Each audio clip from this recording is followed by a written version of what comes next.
Call Him Nemesis, by Donald E. Westlake. The man with the handkerchief mask said, "All right, everybody, keep tight. This is a holdup." There were 12 people in the bank. There was Mr. Featherhall at his desk, refusing to okay a personal check from a perfect stranger. There was the perfect stranger, an itinerant garage mechanic named Rodney Rod Strom, like the check said. There were Miss English and Miss Filikoff, the girls in the gilded teller cages.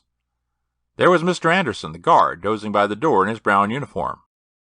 There was Mrs. Elizabeth Clayhorn, depositing her husband's paycheck in their joint checking account, and with her was her 10-year-old son, Edward Eddie Clayhorn, Jr. There was Charlie Casal, getting $10 dimes, $6 nickels, and $4 pennies for his father in the grocery store down the street. There was Mrs. Dolly Daniels withdrawing money from her savings account again, and there were the 3 bank robbers. The 3 bank robbers looked like triplets.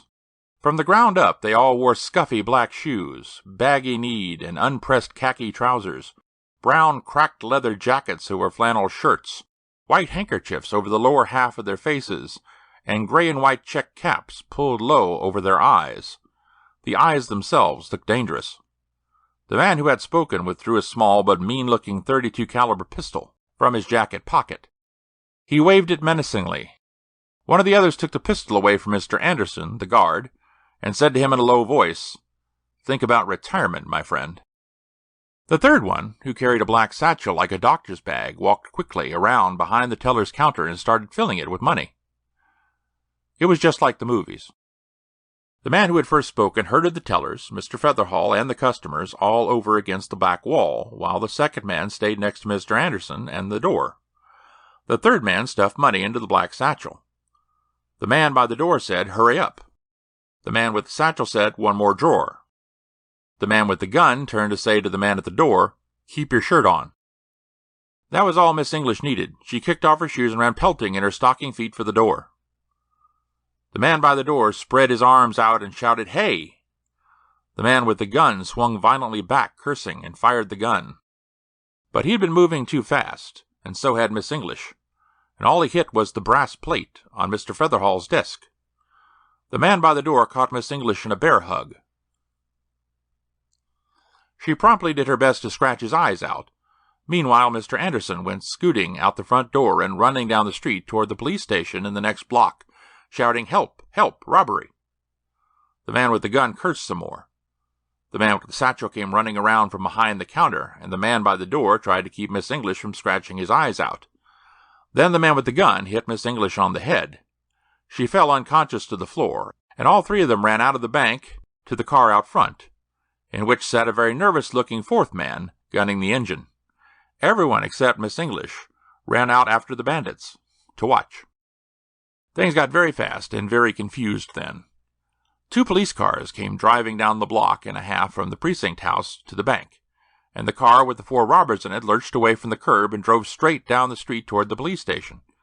The police cars and the getaway car passed one another, with everybody shooting like the ships in pirate movies. There was so much confusion that it looked as though the bank robbers were going to get away after all. The police cars were aiming the wrong way, and as they'd come down with sirens wailing, there was a clear path behind them.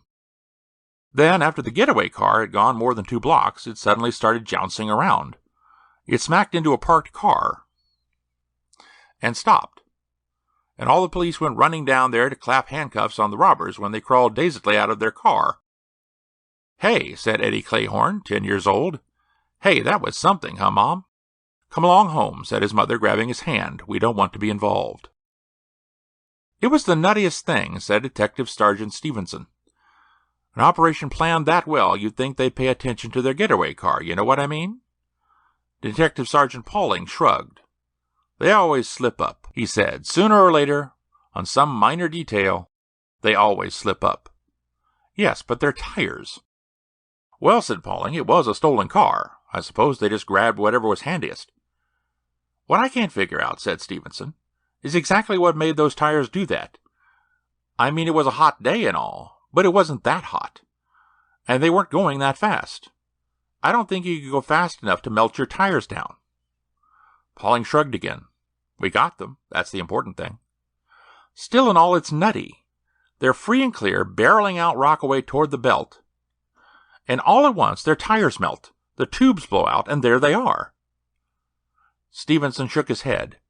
I can't figure it. Don't look a gift horse in the mouth, suggested Pauling. They picked the wrong car to steal.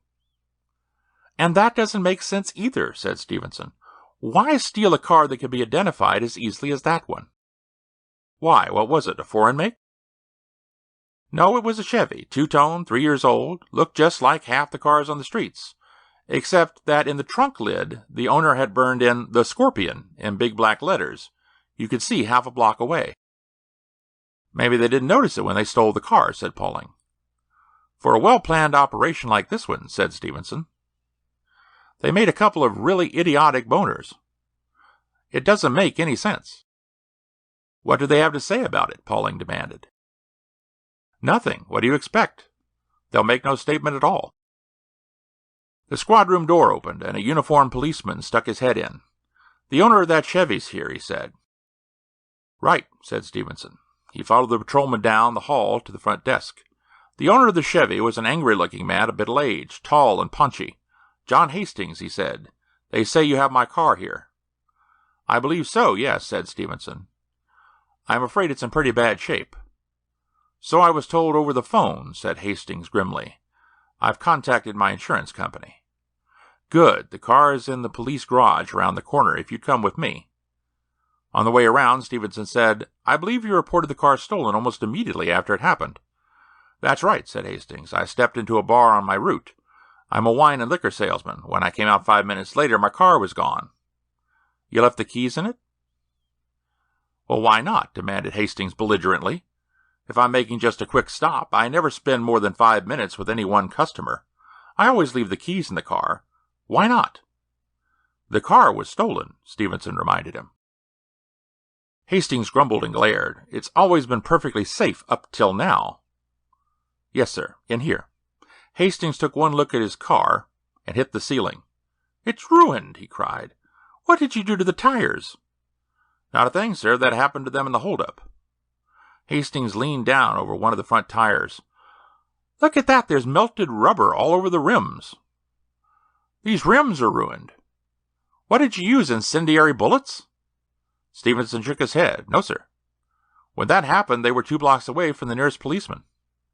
Humph. Hastings moved on around the car, stopping short to exclaim, What in the name of God is that? You didn't tell me a bunch of kids had stolen the car. It wasn't a bunch of kids, Stevenson told him. It was 4 professional criminals. I thought you knew that. They were using it in a bank holdup. Then why did they do that? Stevenson followed Hastings' pointing finger and saw again the crudely lettered words, The Scorpion, burned black into the paint of the trunk lid. I really don't know, he said. It wasn't there before the car was stolen? Of course not. Stevenson frowned. Now, why in the world did they do that? I suggest, said Hastings with heavy sarcasm, you ask them that. Stevenson shook his head. It wouldn't do any good. They aren't talking about anything. I don't suppose they'll ever tell us. He looked at the trunk lid again. It's the nuttiest thing, he said thoughtfully. That was on Wednesday. The Friday afternoon mail delivery to the Daily News brought a crank letter. It was in the crank letter's most obvious form. That is, the address had been clipped, a letter or word at a time, from a newspaper and glued to the envelope.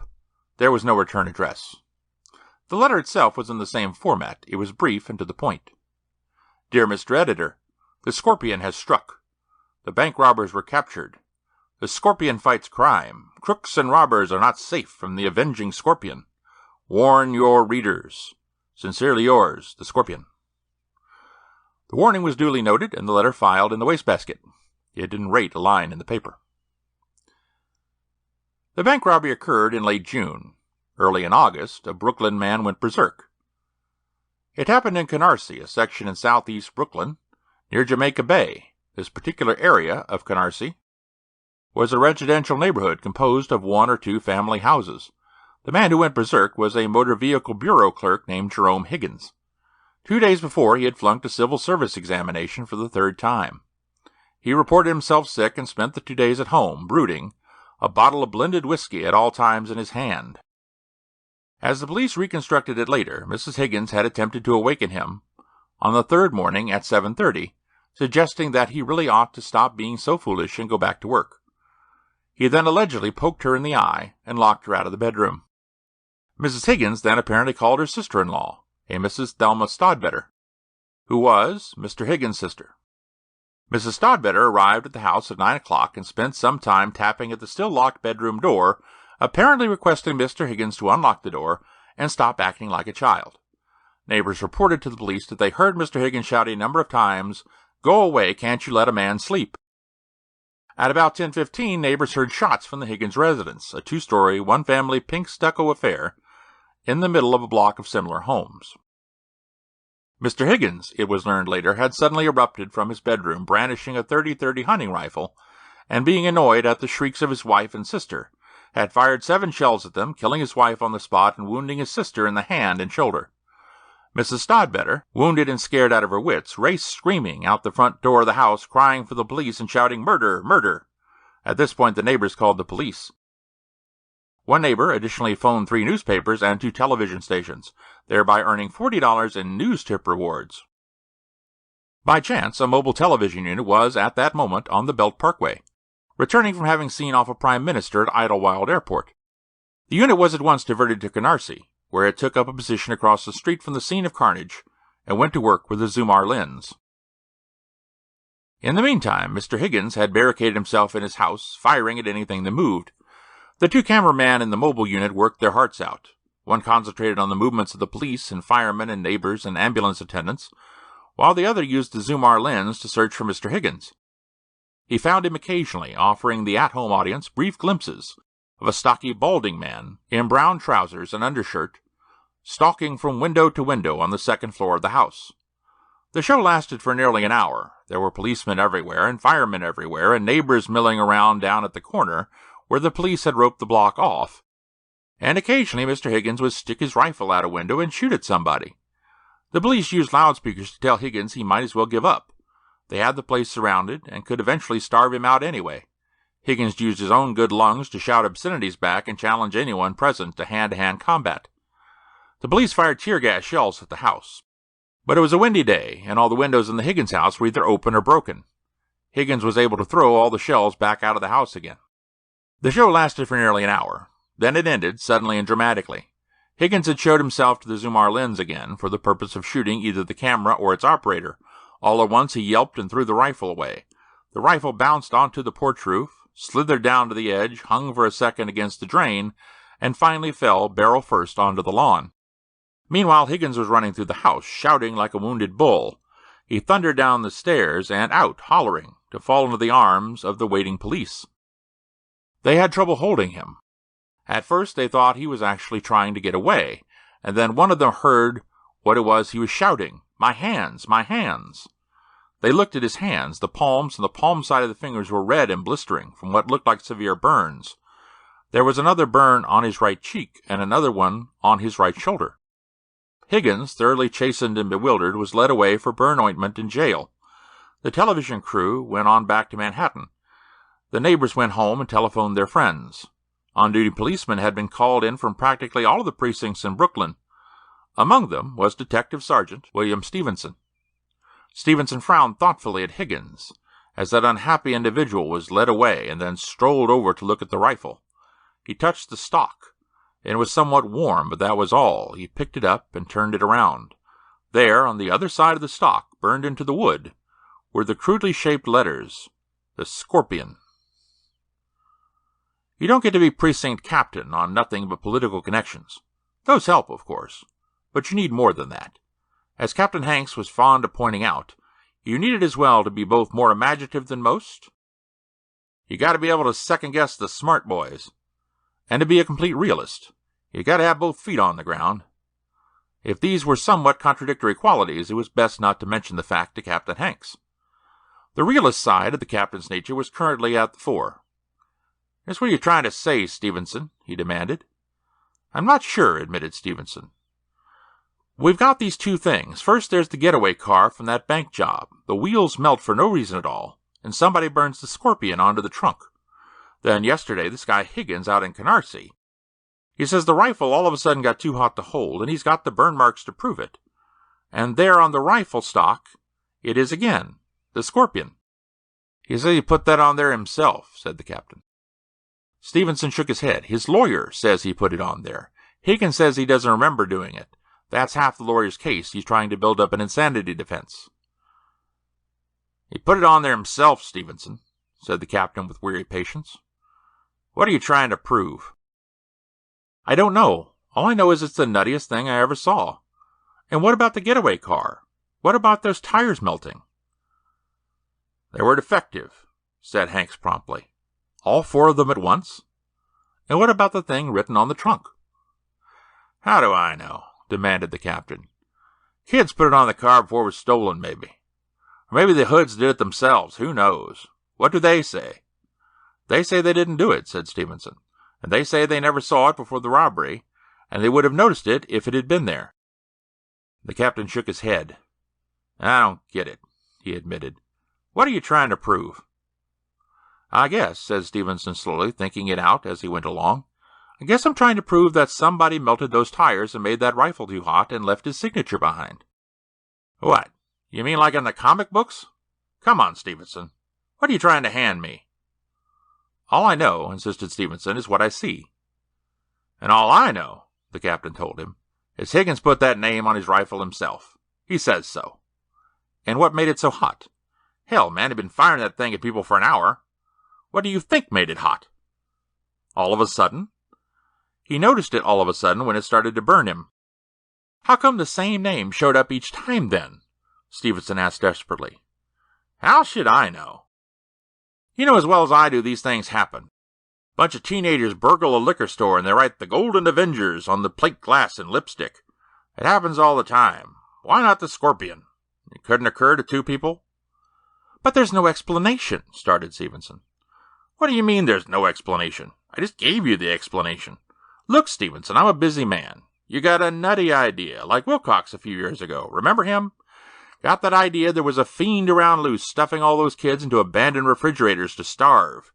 He went around trying to prove it and getting all upset, and pretty soon they had to put him away in the nuthatch. Remember? I remember, said Stevenson. Forget this silly stuff, Stevenson, the captain advised him. Yes, sir, said Stevenson. The day after Jerome Higgins went berserk, the afternoon mail brought a crank letter to the Daily News. Dear Mr. Editor, you did not warn your readers. The man who shot all those people could not escape the Scorpion. The Scorpion fights crime. No criminal is safe from the Scorpion. Warn your readers. Sincerely yours, the Scorpion. Unfortunately, this letter was not read by the same individual who had seen the first one 2 months before. At any rate, it was filed in the same place and forgotten. Halloween is a good time for a rumble. There's too many kids around for the cops to keep track of all of them, and if you're picked up carrying a knife or a length of tire chain or something, why, you're on your way to a Halloween party and you're in costume. You're going as a JD. The problem was this schoolyard. It was a block wide, with entrances on 2 streets. The street on the north was Challenger territory, and the street on the south was Scarlet Raider territory, and both sides claimed the schoolyard. There had been a few skirmishes. A few guys from both gangs had been jumped and knocked around a little, but that had been all. Finally, the warlords from the 2 gangs had met and determined that the matter could only be settled in a war. The time was chosen, Halloween. The place was chosen, the schoolyard. The weapons were chosen, pocket knives and tire chains, okay, but no pistols or zip guns. The time was fixed, 11 p.m., and the winner would have undisputed territorial rights to the schoolyard, both entrances. The night of the rumble, the gangs assembled in their separate club rooms for last-minute instructions. Debs were sent out to play chicken at the intersections nearest the schoolyard, both to warn of the approach of cops and to keep out any non-combatant kids who might come wandering through. Judy Canzanetti was a Deb with the Scarlet Raiders. She was 15 years old, short and black-haired, and pretty in a movie magazine gum-chewing sort of way. She was proud of being in the auxiliary of the Scarlet Raiders and proud also of the job that had been assigned to her. She was to stand chicken on the southwest corner of the street. Judy took up her position at 5 minutes to 11. The streets were dark and quiet. Few people cared to walk this neighborhood after dark, particularly on Halloween. Judy leaned her back against the telephone pole on the corner, stuck her hands in the pockets of her Scarlet Raider jacket, and waited. At 11 o'clock she heard indistinct noises begin behind her. The rumble had started. At 5 after 11, a bunch of little kids came wandering down the street. They were all about 10 or 11 years old, and most of them carried trick-or-treat shopping bags. Some of them had Halloween masks on. They started to make the turn toward the schoolyard. Judy said, "Hey, you kids, take off." One of them, wearing a red mask, turned to look at her. "Who, us?" "Yes, you. Stay out of that street. Go on down that way." "The subway's this way," objected the kid in the red mask. "Who cares? You go around the other way." "Listen, lady," said the kid in the red mask, aggrieved. "We've got a long way to go to get home." "Yeah," said another kid in a black mask, "and we're late as it is." "I couldn't care less," Judy told them callously. "You can't go down that street." "Why not?" demanded yet another kid. This one was in the most complete and elaborate costume of them all, black leotards and a yellow shirt and a flowing black cape. He wore a black and gold mask and had a black knit cap jammed down tight onto his head. "Why can't we go down there?" this apparition demanded. "Because I said so," Judy told him. "Now you kids get away from here. Take off." "Hey!" cried the kid in the black and yellow costume. "Hey, they're fighting down there." "It's a rumble," said Judy proudly. "You twerps don't want to be involved." "Hey!" cried the kid in the black and yellow costume again, and he went running around Judy and dashing off down the street.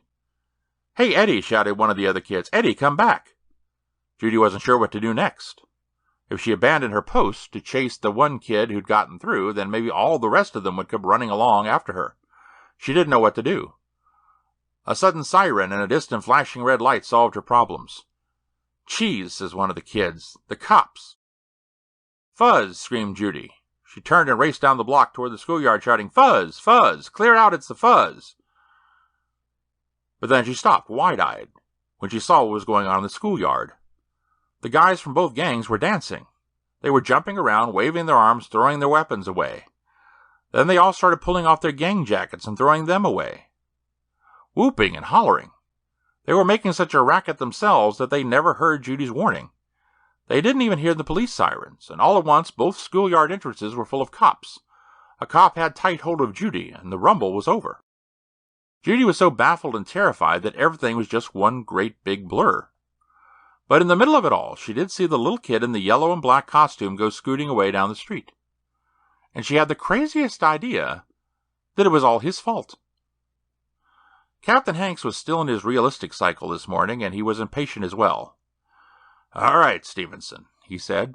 "Make it fast. I got a lot to do this morning. And I hope it isn't this comic book thing of yours again." "I'm afraid it is, Captain," said Stevenson. "Did you see the morning paper?" "So what?"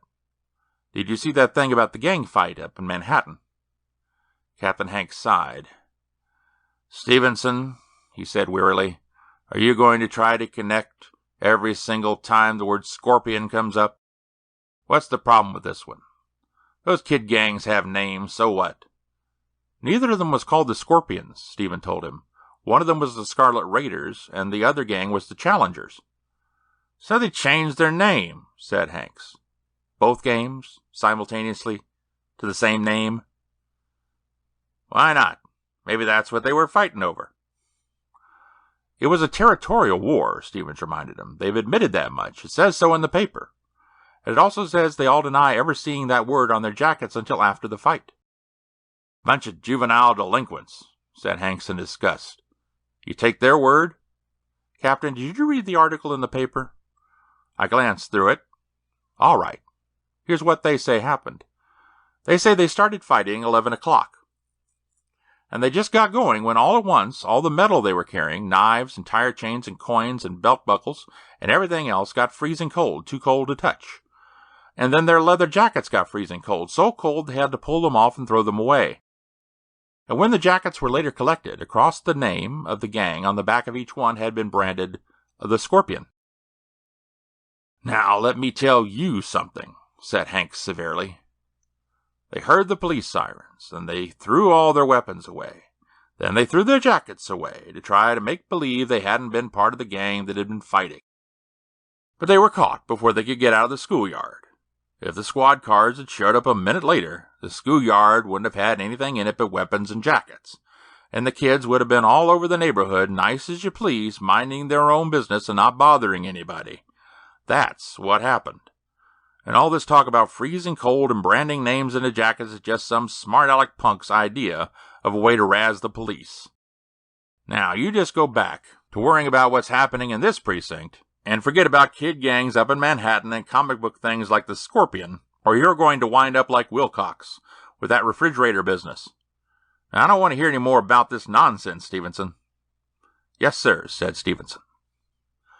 The reporter showed up 2 days later. He was ushered into the squad room where he showed his press card to Stevenson, smiled amiably, and said, "My editor sent me out on a wild goose chase. Would you mind chatting with me a couple minutes?" "Not at all," said Stevenson. The reporter, whose press card gave his name as Tom Roberts, settled himself comfortably in the chair beside Stevenson's desk. "You were the one handled that bank job down the street back in June, weren't you?" Stevenson nodded. Roberts gave an embarrassed chuckle and said, "Okay. I've got just one question. You answer no, and then we can talk about football or something. I mean, this is just a silly wild goose chase, frankly. I'm a little embarrassed about it." "Go ahead and ask," Stevenson told him. "Okay, I will. Was there the word Scorpion connected with that bank job at all? In any way at all?" Stevenson looked at the reporter and smiled. He said, "As a matter of fact, Mr. Roberts, there was." Roberts blinked. "There was?" "Yes, indeedy. There certainly was." And Stevenson told him the full story of the bank job. "I see," said Roberts dazedly when Stevenson was finished. "I see, or I don't see. I don't see it at all." "Your turn," Stevenson told him. "Now tell me what made you ask that." "This," said Roberts. He reached into the inside pocket of his sport jacket and withdrew a business-sized envelope which he handed over to Stevenson. It was another crank letter, in the same newspaper clipping form as the first two. It read, "Dear Mr. Editor, the bad boys were captured. They could not escape the Scorpion. I left the mark of the Scorpion on their jackets. Criminals fear the mark of the Scorpion. They cannot escape. This is my third letter to you. You should warn all criminals to leave the city. They cannot escape the Scorpion. Warn your readers. Sincerely yours, the Scorpion." Stevenson read the letter. "Well, well," he says. "He says that's the third letter," Roberts pointed out. "We asked around the office and we found out who got the first two. They were both back-a-ways. The first one was early in the summer, and the guy who read it remembered it said something about a bank robbery. So I was sent out this morning to check up on bank robberies in June and July. You're the third one I've talked to this morning. The first two figured me for some kind of nut." "My captain figures me the same way," Stevenson told him. "What about the second letter? Oh, wait, don't tell me. I'll tell you. It's the guy in August, the one who ran amok over in Canarsie." "Right you are," said Roberts. "How did you know?" "I was there. He left his mark on the rifle stock." "Okay," said Roberts, "so there's something in it after all." "There's something in it," said Stevenson. "The question is what?" "Well," said Roberts, "what have we got so far? Somebody, call it person or persons unknown for the fun of it, is stepping in every once in a while when there's a crime being committed. He stops it. He calls himself the Scorpion. And he uses some pretty dizzy methods. He melts automobile tires, makes a rifle too hot to hold, makes knives and leather jackets ice cold. How in the heck does he do things like that?" "Yeah," said Stevenson, "and just incidentally, who is he?" "Well," said Roberts, "he's a kid. That much is obvious. The whole letter sounds like a kid, talking about the bad boys and stuff like that." "What do you figure, some scientist kid, maybe?" "Maybe," said Roberts. "His old man is working on something in his little old laboratory in the cellar, and every once in a while the kid sneaks in and makes off with a ray gun or whatever it is." Roberts laughed. "I feel silly even talking about it," he said. "I feel silly too," Stevenson told him, "if I hadn't seen what this kid can do." "Can you work anything out from the timing?" Roberts asked him. "He seems to show up every couple of months." "Let me check." Stevenson went over to the filing cabinet and looked up the dates. The bank job, he said, was on Wednesday, June 29th, at 11 o'clock in the morning. That Higgins guy was on. Here it is, Friday, August 5th, around noon. And this last one was on Halloween, Monday, October 31st, at 11 o'clock at night. "If you can see a pattern in there," Roberts told him, "you're a better man than I am." "Well, the first two," Stevenson said, "were in the daytime, during the summer, when school was out. That's all I can figure." Why just those 3? Roberts asked. If he's out to fight crime, he's pretty inefficient about it. He's only gone to work 3 times in 4 months. Well, he's a kid, said Stevenson. I suppose he has to wait until he stumbles across something, and then rush home for Daddy's ray gun. Stevenson shook his head. It beats me. The only one that makes sense is the second one.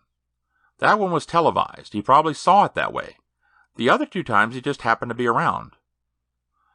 I don't know, said Roberts. Does a kid happen to be around twice in 4 months when there's crimes being committed? Now, the Halloween thing. I can see that. A kid is liable to be out wandering around, maybe go off to a strange neighborhood after he's done with his trick-or-treat stuff. Halloween is a good time for a kid to see some other kids breaking a law. And the thing in Canarsie, like you say, he probably saw that on television. But what about the bank job? That was the first, said Stevenson thoughtfully. That was what set him off. He was there at the time, just by accident, and he saw they were getting away, so he zapped them. And right away he put the drama into it. Right on the spur of the moment he decided to be the Scorpion. Then he sent the letter to your paper. But nothing else happened, and the paper didn't print anything about his letter or what he'd done, and he kind of forgot about it, until he was watching television and saw the Higgins thing. Pow! The Scorpion rides again. And then it died down again until a couple nights ago he saw the rumble, and pow! All over again. What you're saying, Roberts told him, is that this kid wanders around with Daddy's zap gun all the time. That doesn't seem very likely. Face it, said Stevenson. Daddy's zap gun isn't the likeliest thing I ever heard of either. I don't know how the kid does this. For that matter, it's only an educated guess that it's a kid we're after. Okay, said Roberts. So what do we do now? Now, said Stevenson, I think we talk to the captain. And then I have a feeling we'll be talking to the FBI. Judy Canzanetti was a frightened girl. First there had been that crazy thing in the schoolyard, and then being dragged in by the police, and then being chewed out by Mom, and now here she was being dragged in by the police again for absolutely nothing at all. They were all there in the big empty room like a gymnasium in the police station. The guys and devs from both gangs all milling around and confused, and the cops were taking all the kids out one at a time and questioning them. When the cop pointed at her and said, "Okay, you're next," Judy almost broke into tears. This wasn't like anything she knew or anything she could have expected. This wasn't like after the rumble with the guys wisecracking the cops and nothing to worry about but a chewing out from Mom. This was scary. They were taking people out one at a time to question them, and nobody was coming back into the room. And who knew what happened to you when it was your turn? Come on, said the cop. Step along. She stepped along, numb and miserable. There were 4 men in the room to which she was led. They were sitting behind a long table, with notebooks and pencils and ashtrays on the table. In front of them was a straight-backed, armless chair. The cop set her down in the chair and left the room. One of the men said, "Your name is Judy Canzanetti, is that right?" "Yes, sir," it came out in a whisper. She cleared her throat and tried again. "Yes, sir." "You don't have to be frightened, Judy," said the man. "You aren't going to be accused of anything. My name is Marshall, Stephen Marshall. The gentleman on my right is Stuart Lang. We're with the FBI. That gentleman there is Mr. Stevenson, and he's a detective from Brooklyn. And that there is Mr. Roberts, and he's a reporter. We all simply want to ask you 1 or 2 questions, all right?" The man was obviously trying to calm her down, make her relax, and he succeeded to some extent. Judy said, "Yes, sir," in a small voice, and nodded, no longer quite so frightened. None of the 4 men were particularly frightening in appearance. The 2 FBI men were long and lean, with bleak, bony faces like cowboys. The detective was a short, worried-looking man with a paunch and thinning black hair, and the reporter was a cheerful, round-faced man in a loud sport coat and a bow tie. "Now," said Marshall, "you were present at the time of the gang fight on Halloween, is that right?" "Yes, sir." "Well, no, sir. Not exactly. I was down at the corner." Mr. Marshall smiled briefly. "On lookout?" he asked. "Yes, sir." "I see. And do you remember seeing anyone present at all aside from the boys and the 2 gangs and the police?" "No, sir. That is, except a bunch of little kids. They came along just before the police." "A bunch of little kids." The detective named Stevenson said urgently, "Did you recognize any of them?" "No, sir. They weren't from around the neighborhood." Marshall said, "You never seen them before?" "No, sir. They were just a bunch of little kids. Grade school kids. They were out with costumes on and everything, playing trick-or-treat." "Did they go near the schoolyard at all?" "No, sir, except for one of them. You see, I was supposed to keep people away, tell them to go around the other way. And these kids came along. I told them to go around the other way. But they said they had to get to the subway." "The subway?" echoed Stevenson. "Yes, sir. They said they were out too late anyway, and it was a long way to go to get home." The man named Marshall said, "You said one of them did go down by the schoolyard." "Yes, sir. I told them all to go around the other way, and the one kid said, 'Hey, they're fighting,' or something like that, and he ran down the street. I tried to stop him, but he got away from me." "And then what happened?" asked Stevenson. "Then I saw the fuzz, the police, coming. I ran down to warn everybody, and all the guys were jumping around throwing their coats away. And the little boy? I didn't see him at all anymore, except after the police came. I saw him running around the corner." "What did the boy look like?" Stevenson asked. "Gee, I don't know, sir." "You don't know?" "No, sir. He was in his Halloween costume." The four men looked at one another. "A costume," said the one named Roberts, the reporter. "My God, a costume." "Yes, sir," said Judy. "It was all black and gold, tight black pants and a yellow shirt and a black cape and a funny kind of mask that covered his face, black and gold, and a kind of cap like maybe a skull cap on his head, black, only it was knit, like the sailors wear in the Merchant Marine." "Black and gold," said Roberts. He seemed awed by something. "So you can't identify this boy at all," said Stevenson forlornly. "One of the other kids called him Eddie," he said, suddenly remembering. They spent 15 minutes more with her, going over the same ground again and again, but she just didn't have any more to tell them, and finally they let her go. Mr. Featherhall and Miss English were distant but courteous. It was, after all, banking hours.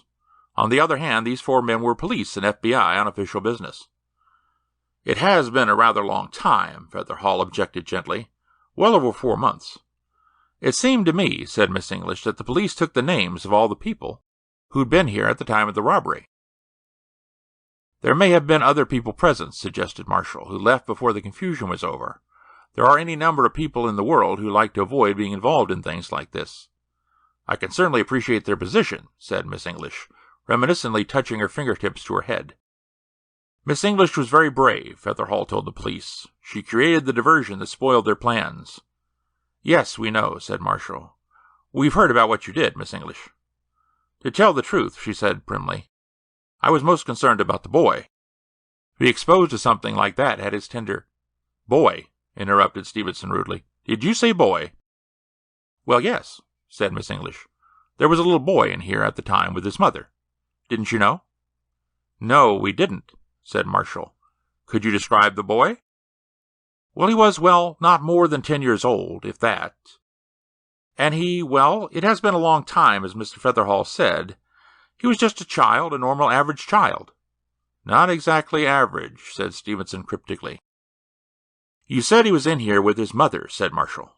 "That's right. I've seen her in here a number of times." "Yes, of course," said Marshall. "Has she been here since the robbery?" asked Stevenson. "Yes, I believe she has." "So that you would recognize her if you saw her again?" "Yes, I would. I'm sure I would. She almost always comes in with the boy." "Oh, no, she doesn't. Not any more. Not since school started. But she did all summer." "She comes in often, then?" "I believe so," said Miss English. "Fairly often." Marshall produced a small card, which he handed to Miss English. "The next time she comes in," he said, "we'd appreciate it if you'd call us at that number. Ask for me, Mr. Marshall." "I will," said Miss English. "I surely will." The four of them sat talking in Marshall's office. Tom Roberts had his shoes off, his feet on the windowsill, his spine curved into a chair, and a cigarette dangling from the corner of his mouth. He had one eye closed and was sighting between his socked feet at the building across the way. "The thing that bothers me," he said, the cigarette waggling in his mouth, "is just that I'm sure as I can be that I'll never get to write a word of this story. You gimlet-eyed types will clamp down on this kid, and that'll be the end of it. Security, by George. National defense. I wonder whatever happened to the freedom of the press." "The press overworked it," Marshall told him. "The thing is," said Lang, "whatever weapon or machine this boy is using, it's something that the government knows absolutely nothing about. We've sent up a report on the effects of this thing, whatever it is, and there's been the damnedest complete survey of current government research projects you can imagine. There is nothing at all like it, even on the drawing boards. Whatever the boy is using," said Marshall, "and wherever he got it from, it isn't a part of the government's arsenal of weapons." "Which it has to be," Lang added. Can you imagine a weapon that selectively increases or decreases the temperature of any particular object or any specific part of an object from a distance? I wouldn't like to be sitting on a stockpile of hydrogen warheads with somebody aiming that weapon at me. He simply presses the hot button and blooey. You see a jet bomber coming, said Marshall. You point the weapon, press the cold button, and flame out. That pilot bought the farm. What I'd like to know, said Lang, is where he got his hands on this thing in the first place. Not only is there no machine or weapon we know of which can do this sort of thing, but our tame experts assure us that no such machine or weapon is possible. Great, said Stevenson. We're looking for a 10-year-old kid armed with a weapon that no adult in the country could even imagine as possible. The phone rang at that point, and for a second no one moved. They all sat and looked at the jangling phone. And then Marshall and Lang moved simultaneously, but it was Marshall who answered. Marshall here. The others watched him, heard him say, Yes, Miss English, right. Reached forward on the desk for pad and pencil. Right, got it. You're sure that's the one? Right. Thank you very much. Marshall cradled the phone and looked at the others. The woman came in. Her name is Mrs. Albert J. Clayhorn, and she lives on Newkirk Avenue. Miss English said the number would be near East 17th. 5 blocks from the bank, said Stevenson. And about 80 blocks from Higgins' house, said Roberts. That's why it took him so long to go to work that time. He saw what was happening on television, grabbed his weapon and his trusty bike, and went riding out to Canarsie. The Scorpion rides again. Marshall looked at his watch. It's only a little after 1, he said. We can talk to the mother before the boy comes home. Right, said Stevenson, getting to his feet. Mrs. Elizabeth Clayhorn was a short, roundish, pleasant-faced woman in a flower-patterned apron. She looked at the identification Marshall showed her and smiled uncertainly. FBI? I don't Well, come in. Thank you. The living room was neat and airy. The 4 men settled themselves. Marshall, uncomfortably, was the spokesman. I'm going to have to explain this, Mrs. Clayhorn, he said, and frankly, it isn't going to be easy. You see, he cleared his throat and tried again. Well, here's the situation. Someone in New York has a rather strange machine of some sort. Well, it's sort of a heat machine, I suppose you could say. And we've traced it through its use to your son. To Eddie? Mrs. Clayhorn was looking very blank. Eddie? I take it, said Marshall, instead of answering, that your son hasn't told you about this machine. Well, no. Well, of course not. I mean, he's just a little boy. I mean, how could he have any sort of machine? What is it, a blowtorch, something like that? Not exactly, said Marshall. Could you tell me, Mrs. Clayhorn, what your husband does for a living? Well, he runs a grocery store. The Bohacks up on Flatbush Avenue. I see. Lang took over the questioning. Are there any other persons living here, Mrs. Clayhorn, any boarders? No, there's only the 3 of us. Well, is Eddie interested in anything of a scientific nature? In school, perhaps? Oh, Lord, no. He hasn't had any real science subjects yet. He's only in the 5th grade. His best subject is history. That's because he likes to read. And history's all reading. He got that from me. I read all the time. He doesn't have one of these junior chemistry sets, then, or anything like that. No, not at all. He just isn't interested. We even got him an erector set last Christmas, and he played with it for a day or 2 and then gave it up completely, and went back to reading. The thing is, said Stevenson, with ill-concealed desperation, he does have this machine. Are you sure it's Eddie? Yes, ma'am, we're sure. Mrs. Clayhorn, said Marshall, the boy does have this machine. The government is very interested in it, and, well, I don't see how a 10-year-old boy, but if you say so, then I suppose it's so. Of course, he'll be home from school at 3:30. You could ask him if you want. We'd rather not just yet, said Marshall. We think it might not be the best idea. As you say, Eddie is very interested in reading. He's been using this machine, and, he's been making a big secret out of it, like the characters in comic books. We wouldn't want to spoil the secret for him, at least not until we actually have the machine in our possession. I see, said Mrs. Clayhorn doubtfully. Ma'am, said Stevenson, we don't have any sort of search warrant, but we would like to take a look in Eddie's room with your permission. Well, if you really think it's important. It is, said Marshall. Then I suppose it's all right. It's the door on the right at the end of the hall. The 3 men, feeling large and cumbersome, searched the boy's room. It was a boy's room, nothing less and nothing more. The closet floor and shelves are stacked with comic books. There were baseball trading cards in the top bureau drawer. There were pennants on the walls. There was no heat machine, nor any hint of a heat machine. "I just don't know," said Marshall at last. "Unless he carries it all the time," said Lang. "Sure," said Stevenson. "That's why he had it with him in the bank that day." "Maybe," said Marshall. "I just don't know. I really don't believe there is a machine." "Of course there is," said Stevenson. "We've seen what it can do." "Oh, I'm not denying the boy caused those things, but I just have the completely insane conviction that there isn't any machine." Marshall shrugged. "Ah, well, never mind. Let's go back and soothe the mother." They soothed her, which took some doing, not because she was at all worried, but because she was so curious she could hardly sit still. But Marshall, by looking very stern and official, and by speaking in round, long-syllabled sentences, finally convinced her that the welfare of the nation was absolutely dependent upon her not mentioning anything at all about this visit to Eddie under any circumstances. "We'll be back to talk to the boy in a day or two," Marshall told her. "In the meantime, we'd prefer him not to be forewarned." "If you say so," she said, frowning. The school principal, a gray battleship named Miss Evita Dexter, was irate. The idea that pornographic materials were being sold in her schoolyard was absurd. It was ridiculous. It was unheard of. Stevenson assured her that, adjectives notwithstanding, it was happening, and they were going to have a shakedown of the student body, whether Miss Dexter liked it or not. Detective Sergeant Stevenson and his associates, Marshall and Lang, were going to go through the student body with a fine-tooth comb.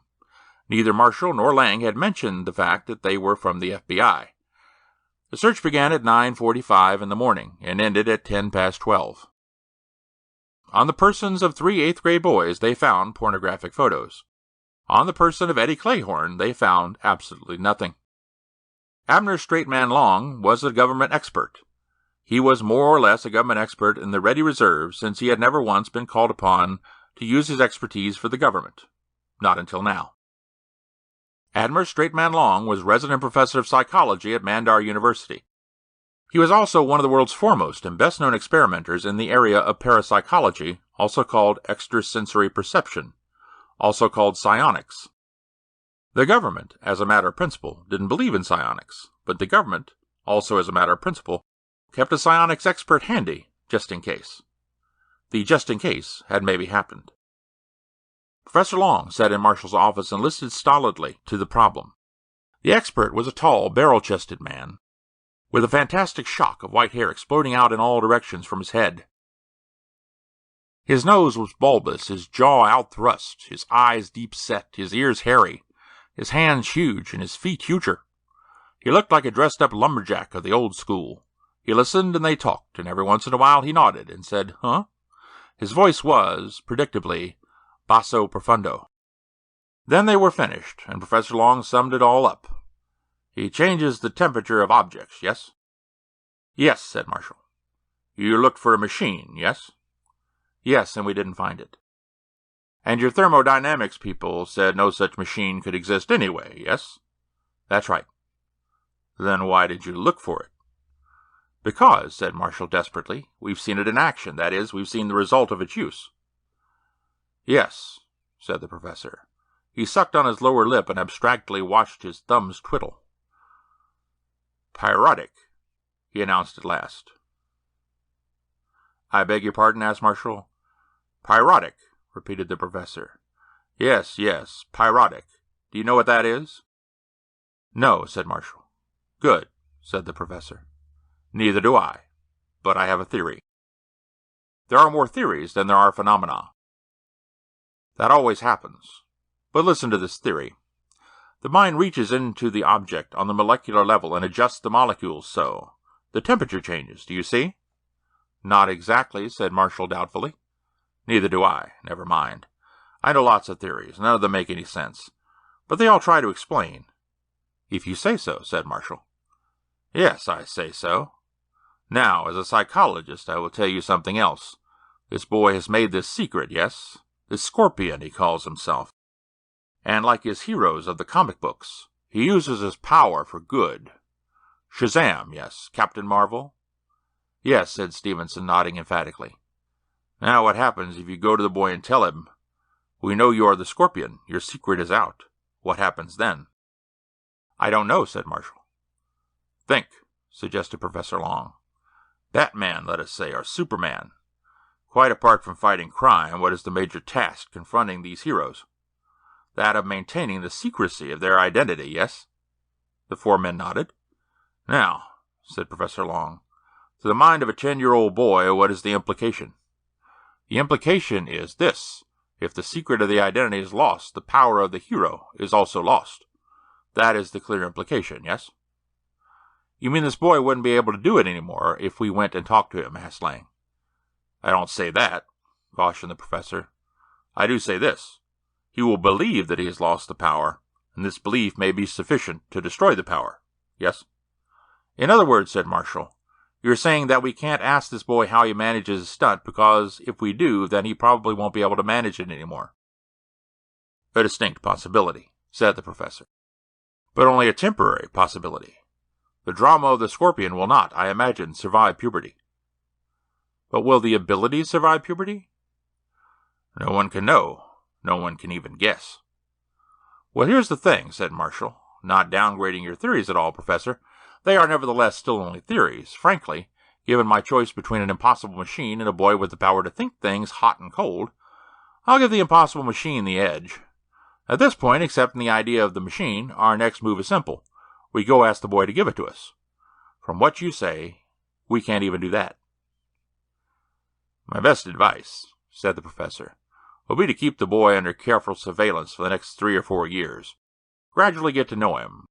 Carefully work out a long-range program involving his reading habits, the attitude of his teachers and parents, the sort of external stimuli to which he is—" "Fellas," said Robert suddenly. "Oh, fellas."